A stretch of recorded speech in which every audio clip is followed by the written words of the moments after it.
Bonjour à tous, bienvenue dans ce nouveau numéro de Dimanche en politique. Mon invité cette semaine est Mickaël Vallet. Bonjour Mickaël Vallet, Bonjour vous Jérôme êtes Villain. aujourd'hui sénateur socialiste de Charente-Maritime, conseiller départemental d'opposition et porte-parole d'Arnaud Montebourg, candidat à l'élection présidentielle, un candidat dans la tourmente depuis une semaine. Nous en parlerons bien sûr dans le cours de l'émission, mais avant cela, j'aimerais que nous parlions de sujets plus locaux qui concerne les habitants de Charente-Maritime et plus particulièrement du pays de Marennes-Oléron. Vous avez été pendant 12 ans le maire de Marennes. Depuis le 1er janvier 2019, votre commune a fusionné avec celle de Yerbrouage et depuis septembre 2020, c'est votre ancienne adjointe à la culture, Claude Ballotto, qui vous a succédé. Ça fait quoi, Mickaël Vallet, de devoir quitter cette mairie qui finalement vous a vu naître politiquement ? Bon, d'abord, tout ça n'appartient à personne. Donc, on quitte parce qu'on sait forcément qu'on est de passage, mais on ne sait jamais à quel moment le passage doit se faire. Écoutez, tous ceux qui ont eu des fonctions politiques vous diront toujours, c'est le cas de Dominique Bussereau par exemple, hein, quand il a quitté ses fonctions, il a été interviewé à de nombreuses reprises et il a été ministre pendant des années, il a eu toutes les fonctions et quand on lui dit quelle est la fonction qui a le plus compté, il dit c'est la fonction de maire. Bah oui, c'est la fonction à travers laquelle vous voyez vraiment les choses de la manière la plus proche possible. Donc c'est une expérience extraordinaire. Mais après, il faut savoir aussi passer à autre chose quand c'est le cas. Voilà. Et en plus, la mairie est très bien tenue. Donc c'est d'autant plus agréable de voir ça. Vous avez été pendant des années l'adversaire de l'extrême droite à Marennes. Est-ce que vous ne craignez pas que votre départ au Palais du Luxembourg profite à vos opposants du RN ? Ah ben non, parce que c'est pas un départ. Les gens à Marennes savent très bien où me trouver. Je crois que c'est important d'avoir un parlementaire Départ de la mairie, j'entends. oui, j'ai bien compris, mais je le précise, d'avoir un parlementaire à proximité. On est là pour que les gens puissent nous tirer par la manche, nous dire ce qui va, ce qui ne va pas. Et de ce point de vue-là, le combat continue pour la République de manière générale. Il ne faut pas se définir uniquement par rapport à l'extrême droite, sinon les choses vont être en termes de débat assez pauvres. Alors évidemment, nul n'est irremplaçable. Néanmoins, lors des dernières départementales, Karine Dupraz, qui devait vous succéder en tant que, on va dire, chef de file de la gauche départementale, a été sèchement battue. Qui aujourd'hui doit incarner l'opposition de gauche au conseil départemental ? Ce que vous étiez avant. Ce qui est intéressant, c'est qu'on est dans un rapport qui est collectif. On a une coprésidence qui réconcilie un peu le côté rural-urbain. Marie-Lise Fleuret-Pagnou est coprésidente, elle est issue de La Rochelle. Fabrice Barusso est coprésident, il est issu et ô combien du monde rural dans la Saintonge vers la Charente. Mais est-ce que ce n'est pas votre faiblesse finalement d'avoir deux coprésidents plutôt qu'un président ? Non, je crois pas. C'est un bon passage qu'on a là. Et puis tout le monde continue de ferrailler au sein du conseil départemental. Sauf qu'en termes de visibilité, moi, j'y suis également. Mais c'est moins intéressant les peut-être. choses ne se font pas face à Sylvie Marcilly. Ça ne se fait pas du jour au lendemain. Vous avez vous-même dit que j'avais été élu maire de Marennes il y a 12 ans. Les choses ont pris le temps de se faire. Et il y a aussi, je ne vais pas dire une nouvelle génération, mais il y a aussi des gens qui prennent des fonctions nouvelles et les choses vont se faire au fur et à mesure. Il va y avoir des législatives qui vont aussi permettre d'avoir des visages qui vont aller à la bataille. Vous parlez de Dominique Bussereau. Vous avez ferraillé contre lui au conseil départemental de Charente-Maritime de nombreuses années. Il est parti en retraite de la vie politique. Aujourd'hui, donc, c'est Sylvie Marcilly qui le remplace. Il y a un vrai changement. Je vous rappelle que vous êtes toujours conseiller départemental. D'abord, je n'ai pas ferraillé contre Dominique Bussereau, mais contre les propositions de la majorité départementale quand elles ne nous convenaient pas. Et il y a des points d'accord, il y a des points structurants de désaccord. Quant à Sylvie Marcilly, ce que nous avons dit au début du mandat départemental au mois de fin juin, début juillet, c'est qu'on allait laisser le bénéfice du doute pour voir la façon dont les choses allaient se dérouler. La présidente est élue pour 7 ans, parce que pour pas que ça tombe en même temps que les présidentielles, il y a une année de plus. On va laisser les choses s'organiser un petit peu, mais comme vous l'avez peut-être remarqué à la dernière session du conseil départemental, on continue d'être très à l'offensive, notamment sur les questions de logement ou d'aide à domicile.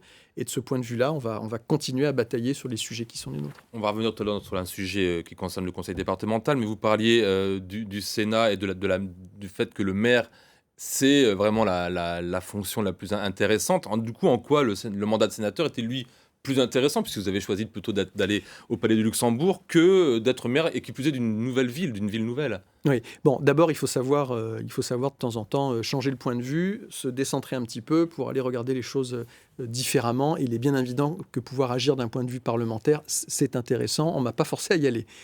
Ça, c'est la première chose.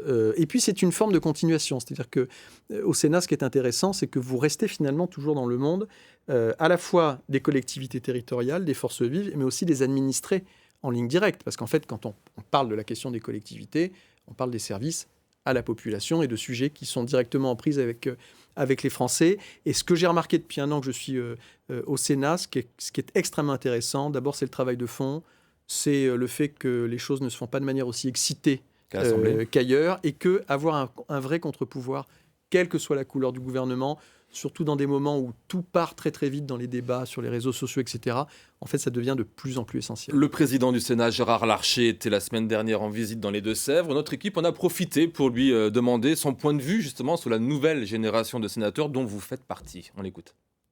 Je pense qu'ils apportent beaucoup au Sénat. En même temps, ils n'ont pas omis qu'ils sont d'abord les représentants des élus. Et la légitimité du Sénat, c'est 550 000 élus locaux. Et ces 550 000 élus locaux, quelque part, ils sont ceux qui ont la confiance encore aujourd'hui dans ces temps de défiance majoritaire des citoyens. Ça nous donne une responsabilité particulière. Et en tous les cas, je pense que les jeunes générations aujourd'hui au Sénat trouvent pleinement leur place. D'ailleurs, notre âge n'est pas très différent de celle des députés, comme quoi l'image du Sénat, ça n'est pas l'âge, mais la sagesse. Ça se passe bien avec Gérard Larcher quand on est dans son opposition au Sénat ? Oui, au Sénat, ça ne se passe pas, passez-moi l'expression, à la bonne franquette, en imaginant que les débats sont comme ça feutrés, que tout le monde tombe d'accord à la fin. Il y a une vraie structuration du champ politique. Néanmoins, il y a aussi la volonté d'avancer sur les sujets de fond d'une manière qui ne soit pas, on va dire, écrasée par l'actualité, par l'actualité immédiate. Donc ça se passe bien, oui, parce que Gérard Larcher est un président qui, du point de vue du fonctionnement de l'institution, fait en sorte d'associer tout le monde. Mais il n'oublie pas de faire de la politique aussi, hein. Il ne faut pas être dupe. Et heureusement, parce qu'il est là pour ça, c'est le deuxième personnage de l'État. Donc en fait, les débats sont très bien organisés et de ce fait, les débats ont lieu et il peut y avoir vraiment bataille sur les idées. Alors, dans le côté local de l'actualité de ces dernières semaines, le pont de l'île d'Oléron devait-il redevenir payant comme celui de l'île de Ré ? C'est une question en tout cas à laquelle le conseil départemental de Charente-Maritime a dû une nouvelle fois répondre. On en parle juste après ce reportage diffusé sur notre antenne le 23 octobre dernier. Traverser le pont d'Oléron gratuitement et pour longtemps, c'est la promesse du département. Une bonne nouvelle pour ceux qui l'empruntent chaque jour. Nous, on est amené à l'emprunter assez régulièrement, à peu près tous les jours. Donc, ouais, c'est une bonne nouvelle, ouais, franchement. Ce pont est très, très emprunté, parfois bouché, mais je trouve ça bien. Ça permettra à tous de venir sur l'île sans ségrégation, entre guillemets. Évoqué pour la première fois en 2014, le péage a longtemps divisé. Si certains militaient pour une écotaxe, les yeux rivés vers l'île de Ré, dont le péage rapporte 14 millions d'euros par an. D'autres évoquaient le maintien de l'économie locale, des arguments que partagent encore les habitants. Ça permet au tourisme de venir. Je ne vois pas pourquoi le péage reviendrait sur le pont de l'île d'Oléron. C'est comme si c'est pas une autoroute, c'est un département qui est ouvert à tout le monde. Les routes ne doivent pas être payantes quand les gens viennent, qui ont besoin de prendre des congés, de se reposer, de visiter cette magnifique île. En 2019, l'ancien président du département enterre la polémique. Il signe un plan de 7,7 millions d'euros sur 3 ans pour compenser l'écotaxe. Un accord que souhaite reconduire la nouvelle mandature. Le sujet est clos. Je crois que vraiment, le péage du pont, pour l'instant, n'est pas d'actualité. Nous, notre actualité, c'est vraiment de convaincre maintenant les conseillers départementaux de voter une enveloppe conséquente pour la prolongation d'Oléron 21, qui nous a servi à vraiment préserver notre environnement. Reste à déterminer le montant de la nouvelle enveloppe allouée par le département. La réponse sera connue début d'année prochaine. De retour sur le plateau de Dimanche en politique avec Mickaël Vallet, sénateur de Charente-Maritime. Vous êtes satisfait de cette reconduction de la gratuité du pont de l'île d'Oléron ? Alors, il ne faut pas prendre les choses à l'envers, ce n'est pas une reconduction de gratuité. Ce pont devait redevenir gratuit, c'était prévu comme ça dès le départ. Ça a fait l'objet d'un grand et beau discours de l'ancien président du département, André Dulin, au moment de l'inauguration, car ce pont, il était dû à tous les Charentais-Maritimes. Et ce n'est pas une question, en fait, qui concerne la Charente-Maritime. C'est une question de principe qui est extrêmement grave et qui fait que si on commence à avoir des péages, entre guillemets, ce type d'écotaxe sur des routes totalement amorties, sur des ouvrages d'art totalement amortis, là, ici, en milieu rural, vous aurez dans quelques temps la même chose dans des agglomérations, des grandes villes. Pas que pour aller sur l'île d'Oléron, mais même pour aller sur l'île Saint-Louis. Sauf que entre le fait de payer un péage au pont ou de payer davantage d'impôts locaux pour compenser l'absence justement de péage et payer cette fameuse taxe, est-ce que c'est pas tout cela finalement un petit peu hypocrite? Parce que finalement, il faut bien payer. Non, mais vous prenez les choses totalement à l'envers. En plus, vous prenez le vocabulaire entre guillemets de l'adversaire libéral quand il promeut ça. Moi, je vais vous dire que demain, pour pas augmenter la redevance, on va demander aux gens, avec les nouveaux moyens de communication, de payer à chaque fois qu'ils veulent regarder France 3. Enfin, on est où quand même? Il n'y a plus des biens communs. Il n'y a plus des choses qu'on a en partage. Un monsieur a dit les choses très très bien dans le reportage. Pour aller sur le domaine public maritime, prendre un peu l'air, avoir des loisirs populaires quand on n'a pas beaucoup de moyens, bientôt il faudra payer pour pouvoir aller se balader sur la plage. Mais enfin, comment dire, c'est un retournement totalement de la vision républicaine des choses. C'est le cas sur l'île de Ré, finalement. Ah oui, c'est le cas sur l'île de Ré. Vous posez une bonne question. Parce que sur l'île de Ré, le pont, il est amorti depuis longtemps. Une écotaxe a été mise en place pour aller sur des questions de dépenses environnementales et de transport propre. Mais la question qu'il faut se poser sur l'île de Ré, c'est pourquoi le tarif est fixé exactement comme au moment où on remboursait le pont, sans tenir compte de la réalité des dépenses qu'on fait derrière. Non, il faut avoir une approche très républicaine de ces sujets-là et arrêter de penser que tout, finalement, est uberisable. Vous prêtez votre canapé à un copain, vous le faites payer. Vous faites à manger pour quelqu'un, vous faites payer. Vous prenez la voiture, vous faites payer. Il faut qu'on retrouve un peu de républicanisme dans tout ça et dans l'idée qu'on a des biens communs. On en vient maintenant à votre casquette de porte-parole d'Arnaud Montebourg. Sa proposition dimanche dernier visant à bloquer les transferts d'argent privé vers les pays qui refusent de rapatrier leurs ressortissants concernés par une mesure d'expulsion a fait l'effet d'une bombe dans le paysage politique français. Il faut dire que cette mesure a d'abord été proposée par Marine Le Pen puis par Éric Zemmour. Comment expliquez-vous ce dérapage une semaine après? On a un peu de recul. D'abord, c'est un dérapage, je redis les choses. C'est une erreur profonde, c'est-à-dire que d'un point de vue stratégique, Arnaud Montebourg a raison quand il explique que maintenant on entre dans des confrontations d'État à État sur des sujets divers et variés. Vous avez ça en ce moment entre l'Union européenne, la Pologne et la Biélorussie, qui est un exemple assez sidérant et un bon exemple. Et que donc, dans la façon de pacifier le monde et d'amener de l'équilibre, il faut des rapports de force et des rapports d'intérêt entre États.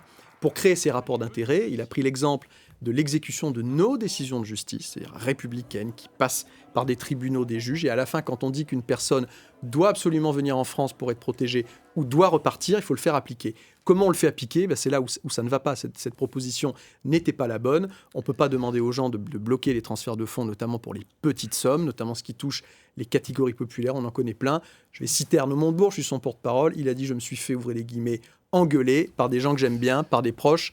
Et je pense qu'il a compris. J'ai la phrase. Voilà. Je me suis fait engueuler par des gens, on va la voir à l'antenne, parce que moi aussi j'ai des origines dans l'immigration comme beaucoup de Français et j'ai compris que je m'étais mal exprimé. Ouais. C'est ce qu'il a déclaré lundi dernier. Ouais. Il dit qu'il s'est mal exprimé, pardon, mais on a vu ce tweet signé Arnaud Montebourg reprenant exactement ce qu'il a dit sur le plateau d'LCI au même moment. Donc tout ça c'était bien réfléchi, vous savez qu'il s'est mal exprimé. Vous savez que les tweets ils sont faits par des gens qui reprennent immédiatement par le conseiller en communication la personne qui est chargée d'eux. C'est pas la question du tweet. Il a dit vendredi matin sur RMC que oui, c'était une erreur. Jean-Jacques Bourdin lui a dit, est-ce qu'on peut même dire, je cite Jean-Jacques Bourdin, que c'est une connerie. Et Arnaud Montebourg lui a dit, je ne peux pas employer le terme, mais je suis totalement d'accord avec vous. La question, c'était celle de trouver un ensemble de mesures. Celle-là est sortie du lot, elle n'est pas la bonne, et je pense qu'il faut maintenant passer à autre chose. Mais ça n'enlève rien au fait que l'idée qu'on entre dans une nouvelle géopolitique et que les États ont des intérêts à défendre, à commencer par la France, est une idée qui, quand elle est posée, gêne beaucoup de dirigeants parce qu'ils n'assument plus ça. Vous êtes son porte-parole. Oui. Est-ce que vous avez compris au moment même où il a prononcé ces mots que les conséquences que cela allait provoquer? Oui, parce que l'erreur est tellement grossière que ça ne pouvait pas rester sans faire de conséquences. C'est même un peu rassurant que ça ait provoqué de l'émoi. Et ce qui est aussi rassurant, c'est d'avoir des dirigeants qui savent reconnaître l'erreur. Moi, j'aurais bien aimé qu'on en ait un peu plus qui sachent reconnaître leurs erreurs ces dernières années. Alors, y compris dans mon camp. On parle de conneries donc chez Bourdin ce vendredi. Pourquoi il ne s'est pas tout simplement excusé, dit que je me suis trompé, je m'excuse? Ça se dit pas quand on est leader politique aujourd'hui. Il faut le dire. Dès le lendemain ou dès le soir même. Oui, il a fait LCP le lendemain. C'est lui qui a dit que c'était mal exprimé. Non, il n'a pas dit que ça. Non, franchement, il n'a pas dit que ça. Il a dit que ça n'était pas compris, ça n'était pas applicable et que donc cette proposition n'était plus sur la table. Et face à Elisabeth Martichoux, je pense que c'était clair qu'il regrettait. En tout cas, moi, pour en avoir parlé avec lui et qui le connaît bien, je peux vous dire qu'il a aussitôt regretté et que maintenant on est passé à autre chose. On sait bien qu'Arnaud Montebourg veut élargir sa base pour pouvoir déjà percer dans les sondages. Est-ce que ça finalement, ça expliquerait ses propos. Est-ce qu'il n'y a pas du cynisme politique ? Non, c'est pas du cynisme. Vraiment ? Non, il était sincèrement dans l'idée de montrer qu'il fallait que les États défendent leurs intérêts. Et parmi l'ensemble des mesures qu'il a décrites, celle-là était vraiment pas à mettre dans le panier, quoi. Alors, le nom de Baptiste Barfetti est sorti dans la presse. Le conseiller d'Arnaud Montebourg serait fautif de ne pas avoir prévenu le candidat que cette proposition émanait de l'extrême droite. Franchement, sérieusement, Arnaud Montebourg, quelqu'un qui peut, j'imagine, reconnaître une proposition d'extrême droite d'une proposition de gauche. Alors, il y a deux choses là-dedans. Je vais commencer par le point que vous venez de soulever. Le candidat et les politiques qui le représentent et qui peuvent s'exprimer publiquement et défendre les positions sont les seuls à qui on peut dire c'est bien, c'est pas bien. Donc, oubliez les personnes qui travaillent, qui produisent des fiches, etc. Ces personnes-là n'ont aucune responsabilité dans tout ça. Enfin, il y a un moment, il faut être clair. Sauf que le nom sort dans la presse. Donc oui, mais la presse, quelqu'un donne le nom aussi. Je ne vais pas vous apprendre ce que c'est que la presse, Monsieur Villain, surtout en ce moment. Tout part dans tous les sens. La presse, en ce moment, on en fait des tonnes sur des gens qui ne sont même pas candidats. C'est pratique d'avoir un fusible. Oui, non, faut pas ça. C'est pas bien. Et Arnaud Montebourg, vous l'avez pas entendu dire, c'est pas moi, c'est l'autre. Enfin, je pense que c'est très important. On est quand même des gens sérieux et intellectuellement honnêtes. Et ensuite, pour répondre au deuxième point, on devient complètement fou là.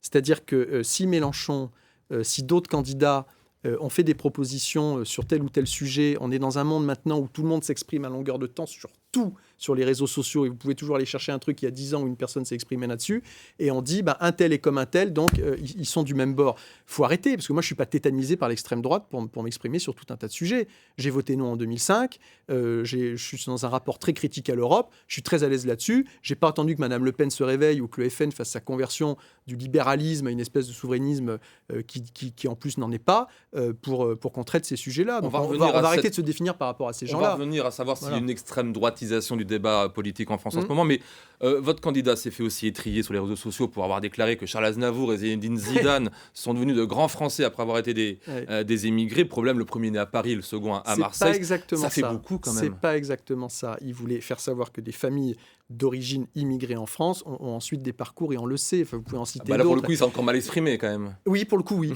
Vous voyez, j'ai l'honnêteté de vous dire que le premier point est une vraie bêtise. Là, pour le coup, faut arrêter à un moment, parce que sinon après... Est-ce que ça veut dire qu'il faut arrêter aussi sur le thème de l'immigration quand on est de gauche et puis qu'on laisse ça un petit peu à la droite ou à l'extrême droite ? Ah non, il faut s'exprimer sur l'immigration.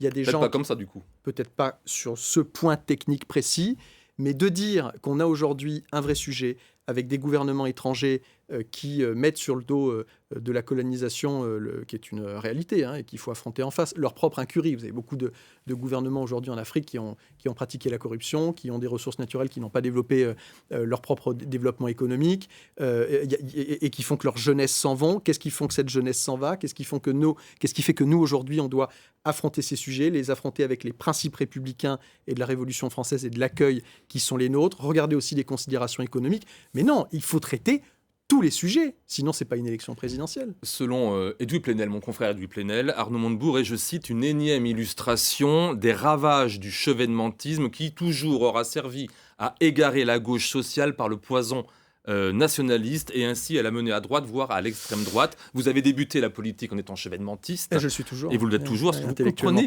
malgré, j'imagine, votre opposition à ce qui vient d'être dit, est-ce que vous comprenez l'analyse ? Edoui Plenel est un idéologue avant d'être un journaliste. Mais ça existe dans le journalisme, ça s'appelle des éditorialistes. Il y a beaucoup de pays dans le monde qui assument d'avoir des éditorialistes. Il y a des gens qui ont une approche journalistique, mais qui donnent leur point de vue. Bon, Edoui Plenel, je vais vous donner un scoop. Un jour, à Jean-Pierre Chevènement, il a dit, comme ça, c'était tous les deux, Chevènement qui nous l'a raconté, « Vous êtes un adversaire et nous allons toujours vous traiter comme tel ».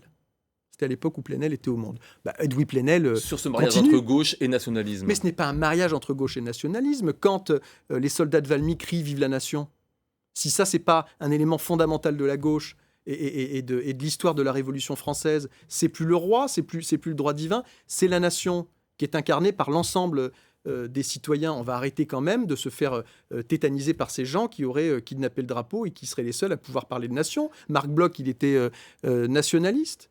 Est-ce que Jaurès était nationaliste ? Et pourtant, Jaurès, il a beaucoup parlé et de l'internationalisme et de la nation. Donc tout ça, en fait, c'est un brouillage par des gens qui se présentent comme historiens alors qu'ils sont télévangélistes et qui, finalement, font qu'on n'a plus une approche historique et d'actualité sereine par rapport à tout ça. On va parler des autres thèmes, pour le coup, pardon, excusez-moi, c'est un truc que je fais jamais.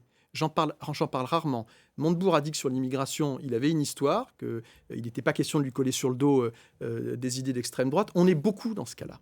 On est beaucoup d'élus de la République à avoir une histoire par rapport à l'immigration aussi. Très franchement, est-ce que vous avez toujours confiance Oui, absolument oui, en oui, Arnaud oui. Montebourg, ou est-ce que quelque chose Oui. s'est cassé un petit peu? Oui, comment dire, le plaisir, la délectation avec laquelle certains de mes camarades de gauche et d'autres se sont jetés sur cette expression qui était la plus malheureuse qui soit, pour occulter tout le reste du sujet, alors que là, ils sont tous, vendredi dernier, à se précipiter au salon du Made in France pour essayer de prendre à Arnaud Montebourg des sujets qu'il travaille depuis 15 ou 20 ans sur les questions d'investissement, sur les questions de constitutionnalité et d'institution, sur la question de l'industrie. Et là, ils voudraient tous ramasser le gâteau. Vous Et comprenez, Vallée, c'est comme ça que ça se passe. Si on vous dit que la Michael gauche Vallée, court Eric Vallée, après... c'est votre collègue. Pardon, Michael Vallée. Si on vous dit que la gauche court après les thèmes de la droite et de l'extrême droite, parce que les thèmes sociaux, par exemple, n'impriment pas auprès des Français en ce moment. Mais vous n'avez pas entendu Arnaud Montebourg s'exprimer sur des thèmes sociaux? La question du travail et du salaire, c'est pas lui qui l'a mis au centre de la campagne Est-ce qui que est ça menée jusque-là. imprime auprès des Français, des électeurs? Moi, je pense que oui. Je pense que oui. Pour avoir été élu local et l'être encore, pour, comme vous, entendre ce qui se passe un peu autour de nous sur la question de l'emploi, je pense que oui. Le problème, c'est que quand vous êtes quasiment H24 sur des chaînes d'information en continu, je le dis comme je le pense, qui sont en roue libre dans certaines émissions sur des thèmes qui sont uniquement des thèmes identitaires, le combat devient plus difficile, c'est certain. On part de plus loin. La gauche est divisée pour cette élection présidentielle, et chaque jour qui passe, on a le sentiment que cette division ne fait que s'accroître. Illusion médiatique ou réalité de ces fameuses gauches irréconciliables?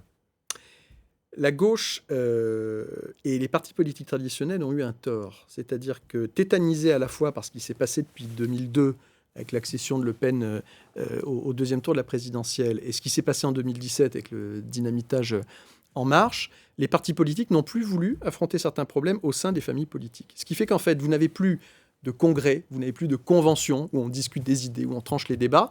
Et donc, on remet tout ça à plus tard. Et quand arrivent les élections nationales, et notamment la présidentielle, on croit qu'on va régler ça à la présidentielle. Je ne dis pas ça que pour la gauche, ça vaut pour la gauche. Mais regardez, il n'y a pas de congrès chez les Républicains. Il y a une primaire entre des candidats pour une présidentielle, un peu à l'américaine, sauf qu'on n'est pas des Américains.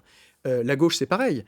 On n'arrive pas à dire les choses clairement sur l'énergie, sur le nucléaire, sur la question des souverainetés, sur la question de l'industrie, et la bataille arrive au moment de la On présidentielle. y vient. Arnaud Montebourg est favorable, tout comme Emmanuel Macron, à un développement de l'énergie nucléaire en France. Chez les Insoumis, les écologistes, c'est l'inverse. Le fait, par exemple, ça, est-ce que c'est conciliable, irréconciliable? Moi, je pense que c'est conciliable parce qu'en fait, il y a des postures chez beaucoup de gens. Vous avez des anciens écologistes qui sont passés en marche, qui maintenant expliquent qu'on ne peut pas sortir du nucléaire d'un claquement de doigts et qu'il faut même regarder ça de très près. Vous avez des gens comme Jean-Luc Mélenchon qui, au début, expliquent qu'on va se passer totalement du nucléaire et qui, finalement, j'ai entendu Adrien Quatennens commencer à rétropédaler un peu et à dire non, enfin, il va quand même falloir d'abord avoir une phase de transition. Vous avez chez les socialistes des annonces qui ont été, je l'ai regretté, moi, chez mes camarades du parti auquel j'appartiens toujours, des annonces sur le nucléaire qui ne sont pas tenables. Donc je pense qu'en fait, il y a aussi un principe de réalité qui fait qu'en fait, chacun aimerait pouvoir se dire que demain, on aurait une énergie qui soit décarbonée, ce qu'est le nucléaire, et qui soit pas fossile. Le nucléaire est encore fossile, sauf qu'il y a une phase de transition. Donc la question, c'est est-ce qu'on est encore sur 50 ans, 60 ans, 100 ans de nucléaire tel qu'on le connaît? Mais la première des urgences sur laquelle la gauche devrait pouvoir s'accorder, c'est de dire on arrête avec le carbone, on arrête avec le pétrole. Proposition d'Arnaud Montebourg. Autre différence. Sur le plan économique et social, je vous propose d'écouter Arnaud Montebourg, justement, sur la question de la réduction du temps de travail à laquelle il est opposé. 32 heures, c'est le nouvel ennemi de la feuille de paix. Parce qu'on ne pourra pas diminuer le temps de travail et augmenter les salaires. Les Français, la priorité aujourd'hui, c'est augmenter Jean-Luc les Mélenchon salaires. vient de dire 32 heures, 4 jours par semaine. Anne Hidalgo, la semaine dernière ici, disait réduction du temps de travail, il faut rouvrir le débat, vous vous dites non. Je crois que c'est une erreur. Je le dis sincèrement. Michael Vallée, là encore, on est sur une ligne politique davantage, on pourrait dire ancrée à droite, avec l'augmentation des salaires, plutôt qu'à gauche, où là, on propose davantage la réduction du temps de travail. Est-ce que Arnaud Montebourg, finalement, il ne parle pas plus en tant que patron qu'en tant qu'homme de gauche? Attendez, ça fait 20 minutes que vous essayez de me faire la prise de judo en m'expliquant que quand on fait des propositions qui ne correspondent pas à la vulgate du moment, on tire vers la droite. Je ne peux pas entendre ça. D'abord... beaucoup à gauche préfèrent parler de réduction du temps de travail que d'augmentation de salaire. Parce que ça vous évite de poser la question. Ou les deux d'ailleurs. Ou d'ailleurs les deux à la fois. D'abord, on n'est pas opposé... Ils ne sont pas antinomiques pour beaucoup. Alors, on reprend. D'abord, on n'est pas opposé à la réduction du temps de travail. On dit simplement que le faire de manière généralisée et immédiate ne permet pas, par ailleurs, d'augmenter les salaires, qui est la première phase la plus essentielle et la plus importante. Ça, c'est le premier point. Second point, c'est que mes camarades, vous dites la gauche, etc., ça leur évite d'aborder la question du protectionnisme, qui n'est pas un gros mot, de la réindustrialisation qui nécessite de revenir sur certains accords de libre-échange et qui signe aussi un retour de l'État dans la structuration de l'économie, tout ça en partenariat avec les investisseurs privés. Donc la feuille de paye aujourd'hui, c'est quand même, si dire augmenter les salaires, c'est en tirer dessous vers de la 2000 euros droite, brut je de vous 10%, comprends on est plus. d'accord, hein, c'est en dessous de 2000 euros brut, augmenté de 10%. Non, il y a 3 éléments. C'est que, Rapidement, il nous reste 30 ok, secondes. en dessous de 2000 euros, vous augmentez de 10% immédiatement, c'est un décret. Ensuite, vous convoquez une conférence salariale, elles n'ont pas eu lieu depuis mai 68.